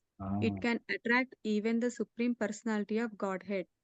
God is great, but devotional service is greater than God because it attracts him. People who are not in devotional service can never understand what great value there is in rendering service to the Lord. Hare Krishna. Thank you, Prabhu. So we all know that yes, God is great, but more greater than God is the service to God, because that can attract the God, the Supreme Lord Krishna. It can enchant. Lord Krishna is amazed at the bhakti which his devotee is expressing. There are so many pastimes about it. So the shloka which Rupa Goswami mentions, Krutva harim prema bhajam priyavarga samanvitam bhaktir vashikarotipi. Bhakti, it makes Krishna become controlled. Krishna becomes controlled by bhakti. Bhakti vashyata. These are the very high expressions of prema of Brajavasis, like Yashodha Devi, gopis. Their love is called Bhakta Vashyata. Krishna, who is controlled by devotees. Practically, he is putting steps just to please them. They are making Krishna like a play toy, Hey Krishna, you dance? Then only we'll give you a charge. Then only we'll give you butter. And he's putting the steps to please them. He's under their control fully. Like this, gopis are doing like this in Vrajavasis. This is the special nature of Vrindavan residents, actually, the devotees of Vrindavan. So this is the nature of Uttama Bhakti. So we have seen several characteristics so far. Someone please quickly highlight them, because this completes that chapter, characteristics of devotional service. Someone quickly highlight them, the names, and then the simple one-line explanations for them. 6 qualities of Uttama Bhakti. One is Klesha Agni, that means he destroy the material sufferings. Correct. Anyone else? One is, yes, Klesha Agni. Others, please. Others, please. Klesha Agni. Yes, that's true. Prabhuji, the second one is Subhada. Shubhada. What does it mean? So it's like auspiciousness, beginning of all auspiciousness. It grants the highest auspicious. Yes. Any other quality, characteristic? Third one. Third one. Moksha Lagutaka. Moksha Lagutaka. What does that mean? Yes, anyone? That means liberation is also very little in front of the devotional service. It is made insignificant. Yes. Yes, that's true. What is Sudurlabha? Sudurlabha. Very rare. Extremely rare. Extremely rare. To get the mercy. Yeah. To get bhakti itself is so rare. One cannot attain it by any type of efforts, any extent of, any quality of, any perfection of efforts. One cannot get it for any number of lifetimes. Yes. Then fifth one. Sandrananda Sandrananda Vishesh. What does that mean? Condensed form of Special condensed bliss. Condensed bliss, the happiness, superior nature of happiness, which can even make mukti very, very insignificant, as if straw in the street. That also was described. Then sixth one. Shri Krishna Akarshnani. Akarshani. What does that mean? That means which can attract Krishna also. Even though Krishna is all attractive, but bhakti can attract Krishna. Krishna also. Shri Krishna Akarshani. This is the first two are seen in sadhana stage. The next two, along with first two, become manifest in bhava stage. Then the last two, along with the remaining earlier four, is seen in prema stage. So please remember this diagram. Okay. So now we may wonder, after hearing the exalted qualities of Uttama Bhakti, then how at all a jiva can begin bhakti, how it can progress, how it can manifest into higher stages of bhakti. That's the next discussion, which is first stages of devotion. That's the next chapter, chapter number 2. We will see that in the next class. Okay, so there very interesting insights are coming, which our Ram Reddy Prabhu was mentioning. Other devotees were also mentioning about it. Yeah, very nice. Thank you. We will end it here. If any comments or questions, we can take. Otherwise, we can end the session here. Shri Bhakti Rasamrita Sindhu ki jai. Srila Prabhupada ki Jai. Hare Thank you, Prabhuji. Hare Krishna. Any question or comment? The last. I think we had already in the middle of the session. Thank you. Hare Krishna. Prabhupada ki jai. Hare Krishna. Next Monday, no? That's Yes. what